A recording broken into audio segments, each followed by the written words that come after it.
Hello everyone, welcome to a new video. This is not something I normally do. After all, I never did it for Strive or OF15 or Street Fighter 6, but today I feel like making a menu tour for City of the Wolves because going through some of the menus, I see a lot of very cool features that can enhance the experience of the game, and also some features in the game is required to unlock some achievements, right? Notably color edit and jukebox. So let's start. So that's first menu we want to go to is the system settings. So number one, you can set the game language, just general game language. There's gotta be traditional and simplified Chinese, Korean, Japanese, French, Italian, German, and Mexican, Spanish, Portuguese, and Arabic, and there's some that I don't recognize off rip. But a good amount of language support. Controller vibrations, you can turn it off. The cursor sensitivity, like when you're browsing the cursor in story mode, or episodes of Southtown. Restarting quickly in training mode, also pause setting. So in tournaments, when you accidentally press start, whoever pressed the start button loses the round or loses the game depending on the rules.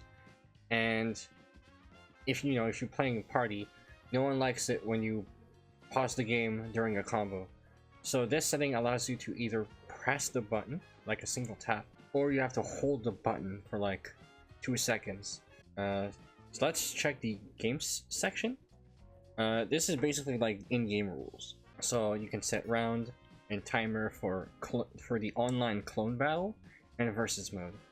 Muted word filter. So I believe this game has a slur filter already, but for any player that wishes to circumvent that built-in list, you can type in more. So you press A on muted words, and you can type additional stuff in, so that when enabled, anyone who types it, you will not see it, you will see stars. So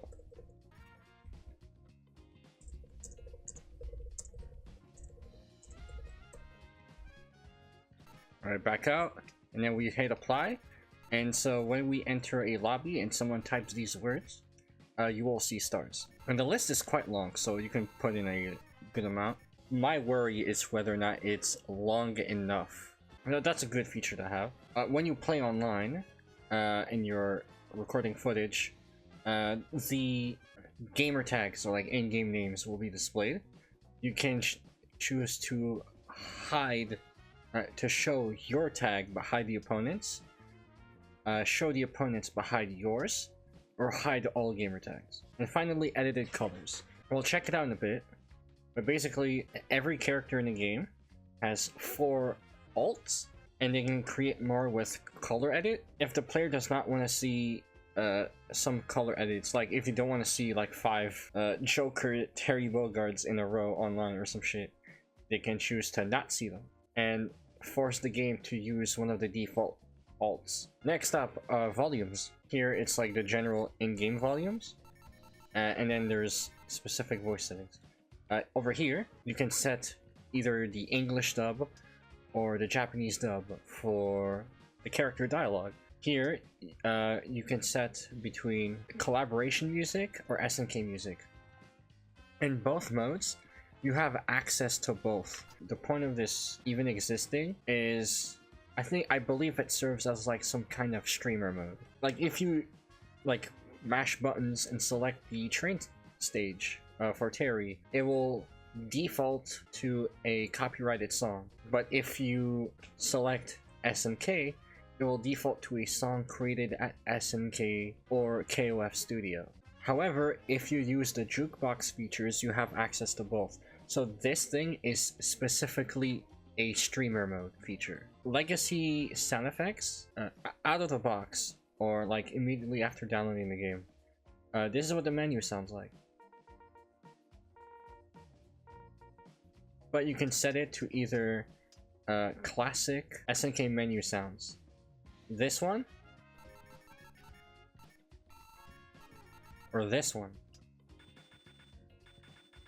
Custom 1 is used by like Fatal Fury 1 and 2, and Custom 2 is used by Garo Mark of the Wolf. So we have standard volume settings, and then we have advanced volume settings here. How loud should attack sounds should be, how loud should SPG enabled or super flashes be, how loud can elements of a character's costume be. So let's say like a character's robe flapping through the wind makes a particular sound and you want to hear it, you can turn it off. Character's footsteps, cutscene, and just like menus.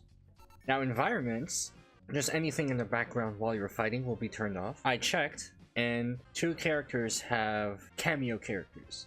So when Kevin is on screen, Marquis will spectate the fight in the background, and environment SFX will mute Marquis. However, if you get a perfect or near perfect win with Dong Juan, Kim will be in the background saying "too cocky" or "amai," and he is not muted.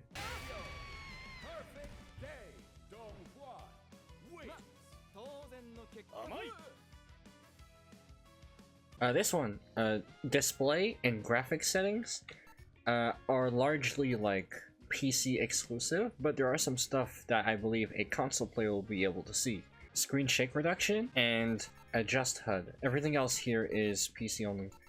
Oh, and also subtitle background opacity, which like it's a black bar where the text is above it.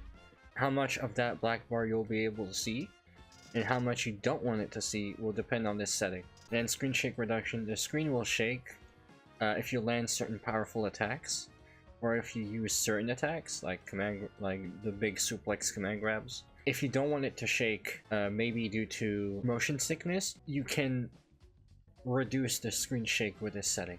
Adjust HUD. This will be available to console and PC players, I believe.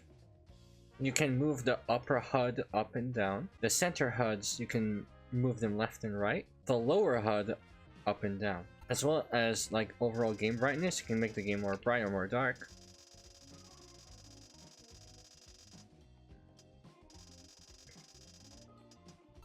And as well as high contrast. This was a feature in KOF 15. If the background, no matter what settings you put in, makes you nauseous, you can literally turn the background off. Like this. I call this green screen mode. You kill the background, and so you can chroma key a character better.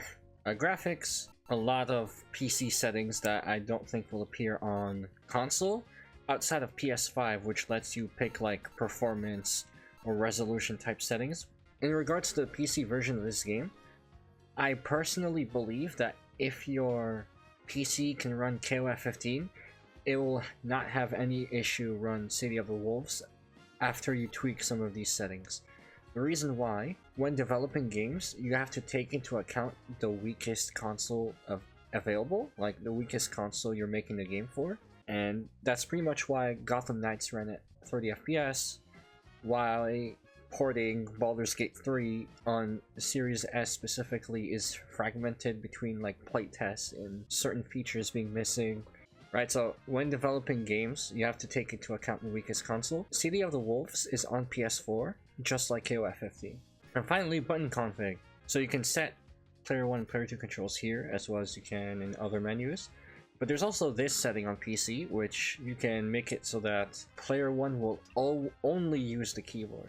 So like, if you're at a friend's house or whatever, and you're playing KOF 15 on a laptop, if you're a keyboard player, you can use a keyboard, and then player 2 can plug in their USB and the game will recognize it as player 2. I remember way back playing KOF 14 on Parsec, and Void was using keyboard at the time. We had a bit of trouble trying to make player 1 and player 2 a little different, so this setting would have definitely helped back in the day. So that's the settings menu for City of the Wolves.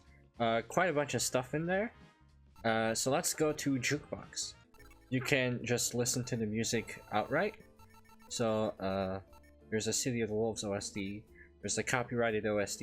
Even if I set the OST to SNK, I can still hear the copyrighted OST I assume it's copyrighted anyway. I can just listen to it right here. And then you can listen to classic OSTs, like Fatal Fury 1.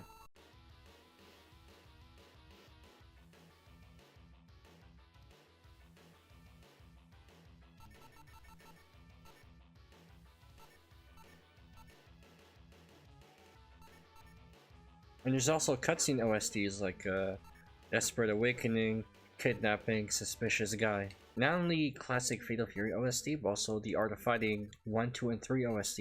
So that's the jukebox, but also there are additional settings. You can make custom lists for tracks that play whenever you enter a specific menu, right? If we enter the main menu, we can set the music to randomly play Choose Me. Once you set the ideal menu music you want, you can either set it that it plays in order, so the first time you enter the menu it's this, next time this, next time this, next time this, or you can make it random.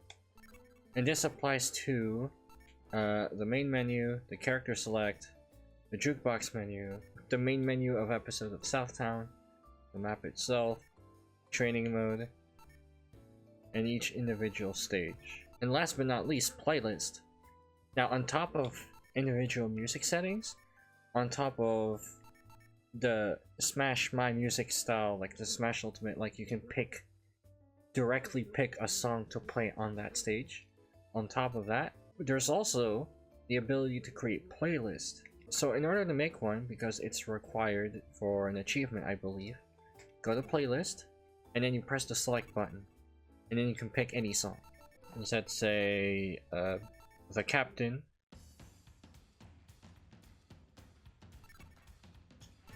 New playlist. Playlist, yeah. Now we got the achievement. Let's keep adding. Let's add another song. Boom. The Kevin Ryan OST. The COTW OST. The Vox Reaper OST. I want to demonstrate the My Music style music that I was talking about earlier. So this is only available offline, I believe. If you go to either training mode or classic versus, let's go training mode for now. So you pick any stage you want, you press X, and you have 4 options. The playlist you've created, the custom list you've created, or you can just straight up pick any song you want.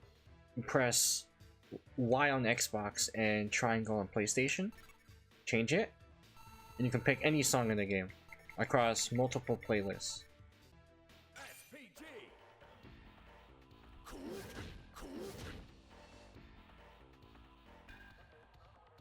Last but not least, color edit. Color edit allows you to just make a custom color for every character in the game. Now, a certain someone is not available, likely because he's not done yet. Salvatore is available, but not that guy. But everyone else should be here. So you can pick any character. Actually, I should do Terry because I don't know if this game is going to have like alternate costumes. Any color edit you make can be costume specific. So if you make an alt for Bomber Jacket Terry, it's not going to take up a slot for Classic Terry. Okay, what's the stupidest outfit we can make? Let's try Super Mario. So as you can see, you cannot change the color of a character's skin. Likely because they don't want some people to go running around with a particular genre of Marco alts. Yeah, it's me. Once we're done, you press the start button, save, and you select a slot.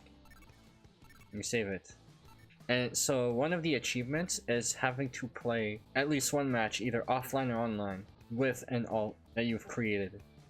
So let's do that. This maybe. Select Terry, and then pick this fucking alt. And then we have Bowser. I hate how legit this looks, man.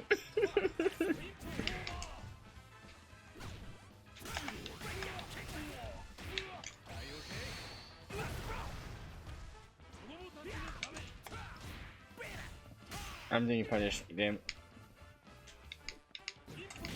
Ow!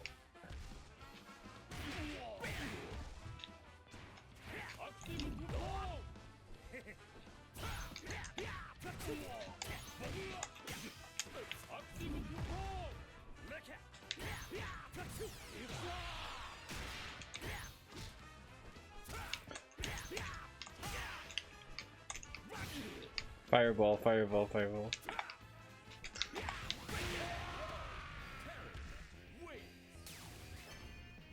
So that's it for the menu tour for City of the Wolves. Thank you guys for watching.